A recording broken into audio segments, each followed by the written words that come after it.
Sveiki gyvi, mus girdintis ir žiūrintis, tęsime mūsų pokalbius verslo aktualijų temomis. Šį kartą pasirinkome nelabai girdėtą temą, bet jinai yra labai aktuali. Kasdieninis darbinis pokalbis. Kalbuosi su alternatyvaus verslo valdymo strategu Žanu Neimantu. Sveiki. Sveiki. O šitą pokalbį vesiu aš, komunikacijos ekspertė Diana Neimantienė. Kasdieninis pokalbis. Nei laiko nėra, skubam lekiam, darbus dirbam. Kodėl svarbu nesuskubėti ir skirti vienas kitam laiko ir jei to kasdieninio pokalbio nebūtų, kur nukeliautumėm? Tai ir nukeliaujam, jeigu jų nėra, tai dažniausiai skirtingas pusės, tiek organizacijas, tiek vadovas ir savo pavaldiniai. Tai kasdieniai pokalbiai ir susirinkimai įeina irgi tą patį, jie gali būti labai skirtingi, tik tais kasdienis pokalbis gali būti asmeniškai su pavaldiniu ar su savo vadovu, gali būti susirinkimai. Ir kiekvienas susitikimas, aš sakyčiau, turi savo turėti tikslą. Jeigu susirinkimas arba susitikimas neturi tikslo, tai jisai kelia riziką tiek veiklai, tiek organizacijai. Dabar tikslinkim, ką aiškiai jūs įvardytumėt, kad tai yra tas kasdieninis darbinis pokalbis, o kas tai nebūtų? Tai darbinių pokalbių aš vadinu tai, kai yra labai aiškiai abi dvi pusės supranta, ko susirinko. Ne? Tai dažnai rinkoj arba girdžiu pavyzdžius, kai sako, tai prie kavos viską aptarsim, pavyzdžiui. Tai taip, bet klausimas yra, ar kava nulems laiką, kur geriam, ar kava nulems mano, reiškia, aš ką tik atėjau iš ryto, aptarsim, ką tu šiandien veiksi. Tai gali būti tam tikra erdvė, bet aš sakyčiau, kad tai yra daugiau tiesiog pokalbis apie kaip aš gyvenu ir taip toliau. Jeigu mes kalbame apie darbinį pokalbį, tai turbūt žodis darbinis, jis reiškia, kad mes kalbėsim apie darbus. Ir viena iš tų, sakyčiau, sąlygų yra, kad kalbėsim apie darbus ir būtų gerai, kad prieš mums susitinkant kalbėtis reikėtų truputį susidėlioti arba informuoti, kaip ir kiekvienas susirinkimas. Jeigu mes susirinkimus turim, informacinius susirinkimus turime darbinius, tai informaciniam susirinkimui mes tiesiog patikėm informaciją ir nieko. Jeigu kažkokį darbinį, sakykime, kur reikalinga diskusija, gali būti susirinkimas skirtas sprendimam priimti. Jeigu mes kalbame apie kasdienius pokalbius, tai yra vienas tu vienas arba, kaip sako, asmeninį susitikimą arba one to one, dar dažnai taip žargonu mes sakome, tai šitas susirinkimas irgi turi turėti tikslą. Ar tai yra pokalbis apie tai, kaip man sekasi, ar tai mes apkalbam savaitę, ar tai yra už mėnesį. Ir nuo to priklausys. O tam priklausys apie ką mes šnekėsim, ne?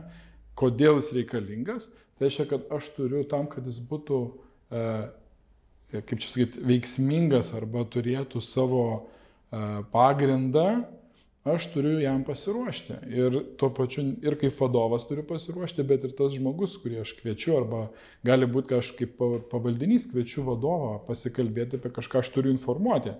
Tai tarsi duoti laiko truputį ruoštis. O jeigu tai yra kažkokie rutininiai susitikimai, aš, pavyzdžiui, dažnai ir pats organizuoju į savaitę bent 1 valandą su darbuotojais pasikalbėti apie darbus. Ne? Tai kodėl? To, kad darbuotojas žinotų. Ir paprastai dar net prieš susitikimą aš parašau ar laišką, ar tiesiog siunčiant invitą į susitikimą, nedažnai pabandau parašyti dienotvarkę, kas man svarbu ir aš kokius klausimus norėčiau apkalbėti. Jūs dabar jau sakot, kad jūs kas savaitę kartą susitinkat, o mes dabar kalbėtume apie kiekvienos dienos, ar ne? Tai kuo jisai skirtųsi, tas, kuris yra paskirtas, aiškus, ar ne, kas savaitę, vieną kartą, ir tas kiekvienos dienos. Tai kiekvienos dienos jisai gali irgi būti naudingas, jeigu yra kažkokie labai reikalingi, pavyzdžiui, skubus kažkokie veiksmai, arba sprendimai, arba tai liečia daugiau kažkokį reikšmingą sprendimą, kurį reikia atlikti greitai. Ne? Tai aišku, kad tu nelauksi savaitės ir iš karto ateisi ir kalbėsiesi. Ne? Kitas dalykas turbūt, kad kasdieniai pokalbiai tie, kaip sakyti, jie irgi yra vertingi organizacinių, kai mes kalbam prie kavos, dalinamės, bet tai yra daugiau apie tai, kaip mes jaučiamės. Mes jaučiamės įtraukti, ar mes gyvenam tokioje atviroje kultūroje, kur tiesiog aš sutinku kolegą iš kitos skyriaus, kur mes nei pavaldus, nei ką, ne, ir mes gaunam informaciją tuo metu. Tai jeigu dalinamas ir kultūroje yra atvirai pasidalinama arba pasidžiaugiama, arba pagiriama. Tai yra puikiai tokia kasdienė, kaip sakyti, kultūros dalis, kur mus kaip žmonės padaro žmogiškus ir netgi, sakyčiau, dar ir motyvuoja ir įtraukiančius daro.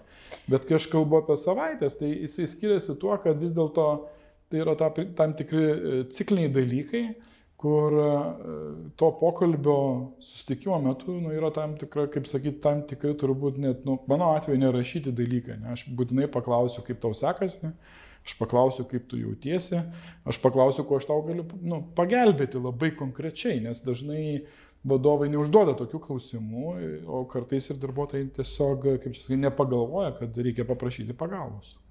Nekuriuose įmonėse yra tas toks formalus, ne tiek formalus, jisai kiekvienos savaitės ataskaitos rašymas, gal raštu, gal kai kurie gal pakalba. Kuo skirtusi tas kasdieninis ar ne toks pasikalbėjimas, kaip jį neformalizuoti, ar ne, nepadaryti tokį, formaliai, čia tipo, ček padaryta, dabar jau čia vėl toliau einam. Kaip jį padaryti tokį produktyvų?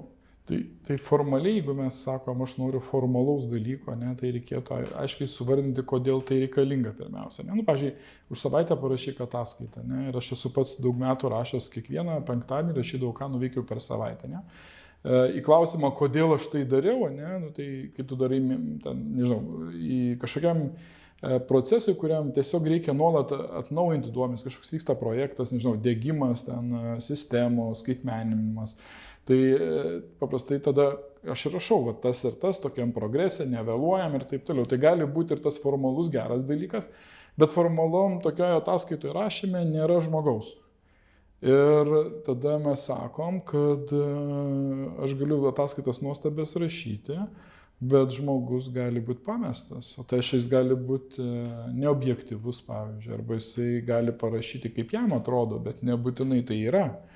Tai tam darbiniam tokiam pokalbį sutikime tu turi galimybę irgi pasikalbėti, kaip einasi kažkokie projektiniai dalykai, bet tu matai ir patį gyvą žmogų, tu gali jausti, kuo jis gyvena ir tuo pačiu tu gali prisidėti idėjom, žiniom, padiskutuoti, užduoti klausimus.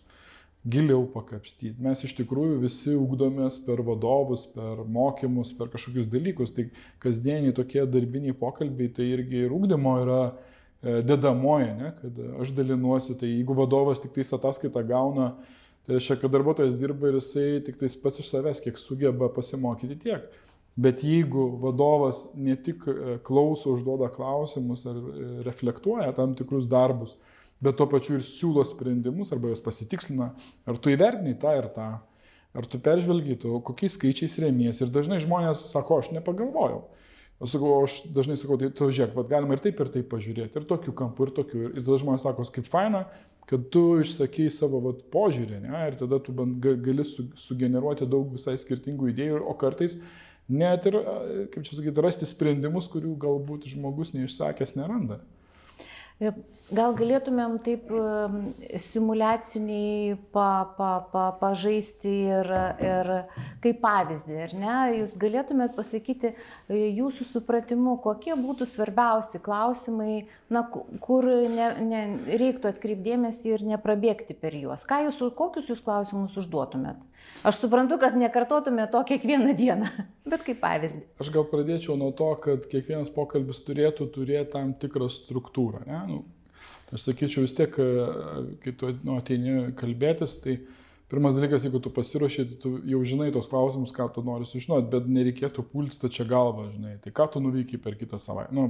Praeitą savaitę, pavyzdžiui, toks klausimas suoponuoja, kad aš tarsi tave kontroliuoju, ne? O mano tikslas yra nekontroliuoti, ne? O kaip tik išklausyti. Tai pirmiausia, galima tiesiog pradėti, kaip praeitą tavo savaitę, kaip tu jautiesi, ne? Ir žmogus tiesiog atsakys, ar darbuotojas, ar vadovas tas pats.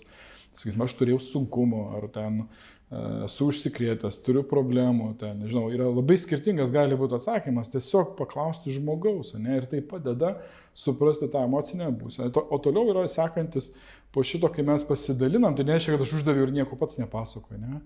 Ir aš galiu išsakyti, kad mano savaitė irgi buvo tokia, ne? Kad mes lygiaverčiškai jaučiamės, kad tu dirbi toj srityje, aš pasidalinu irgi kaip jaučiuosi. Ir tada yra ta vidurinioji dalis, kurios svarbiausiai, kaip svarbiau yra, kaip žmonės jaučiasi darbe, ne, bet tai yra konkretūs dalykai, tai kokie darbai yra, kaip sekasi su darbais, ne, tada yra kontrolinių klausimų, ar žmogus gerai supranta, ar aš gerai jį suprantu, nes dažnai, sako, ten apyvarta padidėjo 10%, ne, tai aš dažnai sakau, iš ko, iš kokių klientų ar segmentų, ar ten dar kažko, tam, kad truputį giliau, ne, kartais darbuotojai sako, aš apie tai negalvoju, tiesiog padarėm apyvartą ir viskas. Tai sakau, žiūrėk, apyvarta yra gerai, faina, augam, bet o iš ko augam, o kodėl, tai turėtų, turinys yra truputį gilesnis, ne?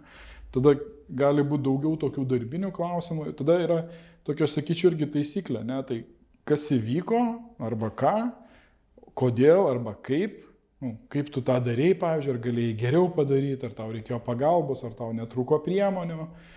Tokiu būdu tu apkalbi ir pačius darbus, ir tu tuo pačiu ugdaisi darbų atlikimo kokybę. Ne? Nes ir kodėl irgi reikėtų kartais užduoti, o kodėl tokia apyvarta. Nes dažnai sako, viskas kyla, yra labai gerai. Aš sakau, bet kartais, kai mes augam, gali būti diena X, kad tai bus labai blogai, nes mes nebespėsim, pagaminti, aptarnauti klientų ir taip toliau. Tai dėl to ta kita dalis, kuri yra prasmės, kodėl ir kaip žmogus supranta, irgi yra lygiai taip pat svarbi turinio prasme. Ir pabaiga neturėtų būti, kad, gerai ar blogai, reiškia, puolu iš karto įvertinti, ar čia buvo gerai ir blogai. Ne. Tikslas darbiniam tokiam dažnesniam susitikime yra aptarus, pasidaryti išvadą, ar reikia ką nors keisti, ar reikia pagalbos ir toj vietoje kaip darbuotojas mato. Labai kyla klausimas, beklausant, savaitinis toks darbų apsitarimas, aš suprantu, tai tikrai trukmė užtrunkam, ne? Bet kasdieninė, kokia trukmė šito pokalbio, nes jeigu mes bėgsim per daug klausimų, tai gali, visada su laiku mums, ar ne, yra problema ir tiek vadovas dirbantis, tiek darbuotojas dirbantis. Aš sakyčiau, kad taisyklių čia kažkokių labai nenorėčiau, kaip sakyt, duoti, ne? Bet jeigu normaliai, kaip sakyt, organizacija, tai vis tiek kiekvienas verslas gyvena cikliškai, tai dažniausiai mėnesiais, pelno nuostolio ataskaita ar pagrindiniai skaičiai sueina į buhalteriją, kur viskas ateina ir po to tu gauni feedbacką, kaip čia tie rezultatai. Bet tai yra, sakyčiau, tokie yra, pokalbiai mėnesiniai gali būti savaitiniai ir tada kasdieniai. Tai aš sakyčiau, kad į savaitę aptarti darbus, tikrai pakanka valandos. Jeigu mes kalbėtume apie kasdienius pokalbius, tai galėtų būti iš to, ką savaitę mes turim, ten gal 3, 4 ar 5 klausimus rimtus, tai kasdien tu gali paimti vieną klausimą ir tiesiog truputį, bet tai neturėtų ilgiau būti negu, pusvalandis ar valanda. Ne, bet jeigu mes turim tokio truputį, kaip sakau, prie kavos, ne, tai mes keičiamės informaciją ir suprantam, kad kažkas užstrigo. Ne, tai tada tu sustoji ir skiri tam laiko tiesiog.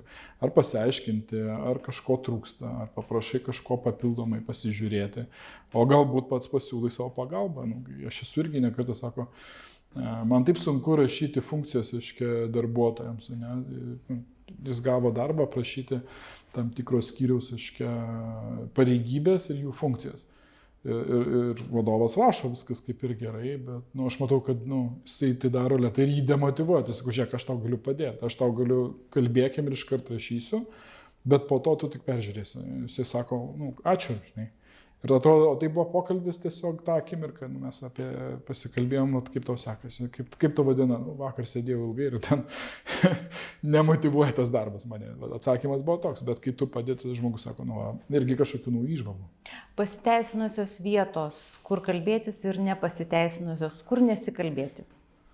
Nesikalbėti ten, kur kažkas garsiau rėkauja, vaikšto, nežinau, ten praėjime, pokalbis turi būti su dėmesio. Ne? Tai viena, kad mes pokalbį reikia kalbėti, kad tada reikia išgirsti, bet išgirdimas tai nereiškia, kad aš suprantu, tai reiškia, kad aš turiu būti dėmesingas. Tai ten, kur mano dėmesį blaško, aš neturėčiau ten kalbėti. Tai kaip, pavyzdžiui, ten savaitinį susirinkimą aš nelabai įsivaizduoju kažkokioje prie kavos, kai ten visi vadybininkai, sekretorės vaikšto ir galbūt yra jautrios informacijos, kur galim sujaudinti darbuotoją arba jis išsigąsti gali.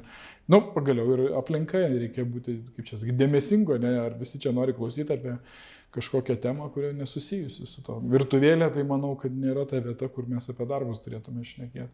Galim šnekėti, bet tai bus, tam tikro klausimai.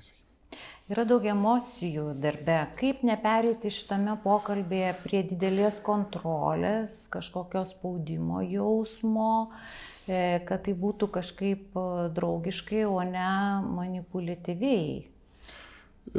Susiduriu tiek per sesijas arba tiek, reiškia, savo darbe, kai vadovai dalinasi, kad, reiškia, nereikėtų užsimti mikromanagementu, čia toks žargono, bet aš sakyčiau, kas yra normalu, ne, tai neperspausta. Tai, bet kiekvienam žmogui ir kiekvienam yra skirtingai. Vienam tu paklausai, kaip tau sekasi, gali atrodyti, kad tiesiog žmogiškai paklauso, kitam jau, kad aš čia kažką tai kišuosi. Tai aš manau, kad labai priklauso nuo žmonių santykių, tada nuo organizacinės kultūros, kas yra normalu laikoma, nenormalu.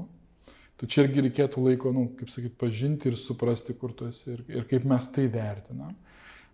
Ir kaip aš žiūriu į tam tikrus dalykus, kaip aš žiūriu į savo pavalinį arba į savo bosą. Ne? Kad, pavyzdžiui, aš esu susidūręs tokiam įdomiom kultūrom, kur, pavyzdžiui, sako, tokia viena organizacija sako, viršininko nereikia trukdyti, reiškia, tai maždaug nenešk jam problemų, bet jeigu man reikia pagalbos, tai ką man daryti? Ne? Ir vadovas tada yra truputį atitrūksta. Ir kada nors tada, kai pasakai problemą, kad čia ir tada jis pradeda pykt, pavyzdžiui, kad sako, tai palauk, tai kodėl jūs apie tai nesidalino, nekalbėjot, jūs čia ignoravot, jūs sakai, mes nenorėjom trukdyti tave, žinai. Tai kažkaip tai blogai tai yra, ne taip turėtų būti. Ne? Tai va tas normalumas kiekvieno organizacijų nusistovi. Dabar kitas dalykas, ką tikrai turbūt nereikėtų daryti, tai nuolat klausinėti tų pačių klausimų, kai yra logiškai suvokiama, kad tam reikia laiko. Arba tikrai nereikėtų 10 kartų klausti, o kodėl tu taip darai. Tai gavai atsakymą, gali persiklausti. Jeigu tu manai, kad kitokio, gali pasidalinti, bet jeigu tu nesidalini ir sakai, o kodėl tu taip darai? Ne, jis papasakojo, tu vėl sakai, už kitą dieną sutikęs, o kodėl tu taip darai? Ne? Tai gali žmogus pradėti galvoti, kad nebepasitikė arba nesupranta. Tiesiog bus neatsakytų klausimų ir tada kenčia mūsų santykiai, bet tada reikia jeigu jūs gaunate tokius klausimus, kad nuolat tas pats klausimas, tai reikėtų apie tai sustoti, skirti laiko ir tą klausimą uždaryti, nes arba žmogus gali būti, kad vadovas tiesiog neatsimena, pavyzdžiui, bet kai tu perklausi, kodėl, jis turėtų atsakyti logiškai, ne? Nes kodėl nėra rezultatų, čia toks dažnas, gerai, o tai kas yra tie tarpiniai rezultatai. Tai tas mikromanagementas ir nuolatinis priežiūra, kai kurios žmonės iš vis, kiti žmonės net negali dirbti, nes čia yra susijęs su mūsų individualiu darbo būdu ir asmenybės tipu. Ne? Vieniems reikia tiesiog apkalbėti, kokie yra tikslai ir palikti ramybę ir duoti jiems laiko dirbti. Tik tais tu gali ateiti ir kad parašytų arba susitikti ir apkalbėti vieną kartą ten į mėnesį. Bet kitam, kuris nesijaučia užtikrintas, tai jis pats inicijuos ir susitikimus ir sutikęs pasakos tau. Tai tas indikuoja, kad jisai nori su tavim pokalbio ir aptarinėti tam tikrus dalykus. Galbūt pasitikėjimo trūksta, galbūt žinių trūksta, ne? Gal jam reikia pagalbos. Tai tu turi irgi jausti tuos dalykus, nes jeigu tu pradėsi sakyti, ko tu čia pas mane eini, tam žmogui, kuris neužtikrintas, tai reikia skirti laiko ugdyti tada jo pasitikėjimą ir taip toliau. Tai tas čia yra toks jautrus, sakyčiau. Savo kalboje jūs truputį kalbėjote apie tą iniciatyvų darbuotoją, kuris pats inicijuoja, nes jam reikia atsakymų į klausimus. Taip. Bet tas kasdieninis pokalbis, kieno čia iniciatyva? Vadovas čia stebi visą laiką, kad tai įvyktų. Paskui pakalbėsime apie tai, kai niekada neįvyksta, bet kieno iniciatyva? Manau, kad viena iš vadovo pareigų, tiesiog jau pačios pareigos vadovas, tai yra samdomas tam, kad kažką organizuotų ir užtikrintų darbą. Tai dėl to prerogatyvą aš teikčiau, kad vadovo pareiga yra organizuoti darbą, tai reiškia, kad duoti tam tikras taisyklės arba dėl jų susitarti su darbuotojais. Tai kokio intensyvumo tie pokalbiai, kokio ilgio. Yra nenormalu, jeigu mes kasdien po 5 valandas šnekėsim apie nedarbinius reikalus, pavyzdžiui. Ne? Aš galiu dalintis, kaip man sekasi keliauti ten po atostogų ir tą visą dieną visi šnekės apie atostogas, bet darbas nevyks. Tai vadovas samdomas tam, kad darbas vyktų ir būtų organizuojama. Gerai. Na ir nėra laiko ir 2 savaitės praėjo, formalus tas savaitinis pokalbis įvyksta apie darbus, ar ne, bet tas kur norėtųsi man kiekvieną dieną turėti, na ir 1 savaitė praleista, ir kita praleista, o apskritai galbūt vadovas toks privengiantis santykių, ar ne, tai kur gali nuvesti neturėjimas šitų kasdieninių pokalbių apie darbą? Gali nuvesti į sprendimų nepriėmimą arba tam tikrų procesų strigimą. Tai kaip kraujagyslės užsikiša, reiškia, tai kas įvyksta? Tai įvyksta arba sprogimas, arba įvyksta sveikatos pablogėjimas. Tai čia lygiai taip pat yra. Tai nieko nedarimas arba ignoravimas yra ir nepaslaptis irgi, kad yra ir tokie laikai, kai, nežinau, ten metų pabaiga, ten kažkokie auditai ar inventorizacijos. Tai mes turim tada, kai tiesiog vadovas iš tikrųjų turi įtemptą dienotvarkę ir jisai tiesiog neorganizuoja, nes jis susikaupęs prie savo darbų ir pavaldiniai arba kiti vadovai gali tai priimti kaip čia sakyti, tam tikrą ignoravimą. Ne? Ir jeigu bus labai svarbus klausimai ir nebus vėlgi ateiti ir pasiteirauti, tai kada mes susitiksime, tai aš manau, kad darbuotojas irgi turi teisę dėl organizacijos painicijuoti tos dalykus, o nuvest gali į visišką tokį, nežinau, sprogimą, aš tai pavadinsiu, ko nei emociškai kažkas nori, ne? Nes ta įtampa viduj mus irgi degina, kai 2 vadovai, pavyzdžiui, tarp skyrių pykstasi, žinai, ir visi galvoja, kad tie darbuotojai tuose skyriuose gerai jaučiasi, taip nėra, nes jie mato tą konfliktą tarp 2 vadovų, o jeigu vadovai nesusitarė, tai pavaldiniai, reiškia, neturi atsakymo kažkur, tai pradeda strigti procesai arba pametama kažkas yra. Įdomu yra tai, kad kai nėra pokalbio, yra apkalbos. Tai reiškia, kai neišpildai lūkesčių tikrųjų, ar ne, to, ko tau dabar trokšti ir tau reikia ir dabar iš karto, ar ne, tai tokia įsivyrauja negatyvi ir negraži to poreikių vystymo istorija apkalbomis. Bet susitarti mes galime ir jūs sakėte, ar ne, vadovas yra skiriamas tam, kad vadovauti ir jis turi pasakyti, ar ne, kad bus tokie pokalbiai. O kokiu būdu atšaukti, pakeisti, nes jeigu yra pareigingas darbuotojas, tai jis yra įsitikinęs, kad vadovas liktai turėtų inicijuoti. Tai jisai čia, žodžiu, dabar neorganizuoja, tai neorganizuoja. Man dar nedega, šiandien nedega, rytoj nedega, po savaitės jau gal uždegsti, tai tada aš pribėgsiu. Kas atšaukia ir kas paskiria? Vadovas? Šiaip iš principo vadovas turėtų būti ir jautrus darbuotojams. Tai jeigu jis nejautrus ir nieko nedaro, tai aš tai galiu atsakyti, kaip sakyti, čia dabar darbuotojas gali pamėginti 1-2 kartus, bet jeigu jam nepavyks, jis to tiesiog nebedarys. Tai vis tiek tai nuves į nesusipratimą arba sprogimą. Tai šiuo atveju vadovas turėtų pirmiausia turbūt pagalvoti. Dabar aš įsivaizduoju tą savaitės eigą, ar ne, tas savaitės pokalbis, kuris man standartiškai galbūt penktadienį, nes, arba pagal situaciją, ar ne, jeigu kokia darbinė situacija. Kasdieniniai tie pokalbiai, tai trukmė, kad įsivaizduoti kasdien ir tos savaitės pokalbis. Tai kaip savaitės aš minėjau, tarp 1,5 valandos, nes tiesiog žmogaus fiziologija yra, ne veltui mes ir universitete turim 45 minutės arba mokykloje. Tai tiesiog yra mūsų fiziologija, kiek mes galim išlaikyti dėmesį. Tai aš rekomenduočiau tikrai nedaugiau 1,5. Kasdienį pokalbį normaliam, nedideliam, pusvalandį, ne? Pasidalinimui. Tai dar reikia irgi pasakyti, kad tie pokalbiai jie nėra vien tik apie darbus, tai yra tame mūsų kalbėjime apie darbus yra dar ir ugdymo tokia dimensija, ne? Kad jeigu mes apie darbus tik tais aš klausinėjau ir nieko nesidalinu, tai tada gaunasi tik koks tikslas sukontroliuoti ir vadovas nori savo saugumo poreikius patenkinti, kad jis tikrai jaustų, kad darbai eina, ne? Darbuotojo poreikiai, tai gerai apsiginti, nežinau, įrodyti, kai jis reikšmingas, kad darbai vyksta laiku ir taip toliau. Bet čia yra labai siaurai mes tada suprantam tos pokalbius. Aš manau, kad tas pokalbis turėtų būti platesnis, nes jiem abiem rūpi organizacija, jiem abiem rūpi darbai. Ir tame dar yra uždėta, aš sakyčiau, kompetencijos ugdymo pokalbis, pavadinkim, coachingu, mentoriavimu, konsultavimu, bet tuo pačiu tai yra ir asmenybės ugdymas, ne, kad mes turtinam viens kitą. Tai, kasdien aš galiu tik tais, pavyzdžiui, be pokalbio gale kažką tai duoti, pavyzdžiui, ką aš patyriau, arba išgirdau naują idėją, arba sužinojau universitete, nežinau, kažkokią įdomią paskaitą ir tiesiog 5 sakiniais pristatyti.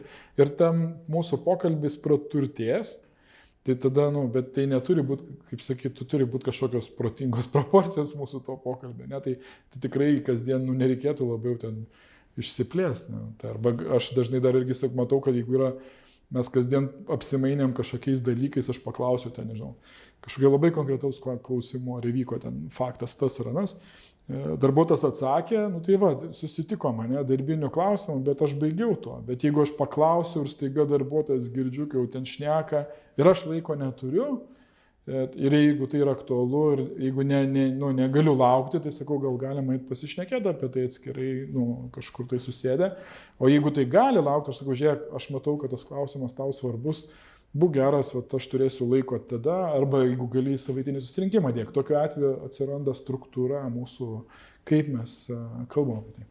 Tai jūsų mintis būtų, kad jeigu kasdieninėme pokalbėje yra labai tokia per plati tema, ir mes tikrai dabar negalim tam skirti laiko, tai šitą temą neštumėm į tą savaitinį pokalbį, taip, nes tai yra ir jo nepaliktume. Aš paprastai net pasižymiu dar savo dienotvarkėje, kad aš, kai susitiksim po savaitės, nes aš galiu užmiršti per tą, kadangi dabar svarba mano dėmesys kažkur, aš kartais pasižymiu ir prie savaitinio susirinkimo įrašau klausimą, kad tokia tema, darbuotojas norėjo pasikalbėti. Ir būna tokiu atveju, kai darbuotojas nebeatsimena ir aš primenu ir tada jisai džiaugiasi, nes aš buvau dėmesingas tą akimirką. Tai visai pabaigai, jei nebūtų kasdieninio pokalbio, ką prarastumėt susitikę po savaitės? Santykius ir organizacinį fokusą. Ačiū Jums šį kartą už pokalbį, dėkoju, kalbėjausi su alternatyvaus verslo valdymo strategu Žanu Neimantu.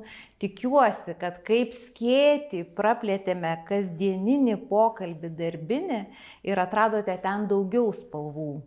Galbūt bus naudinga neprabėgti savaitės eigoj ir neatsinešti viso kalno problemų į savaitinį susitikimą, o atkreipti dėmesį, kad galima ir kasdien kažką darbo klausimais.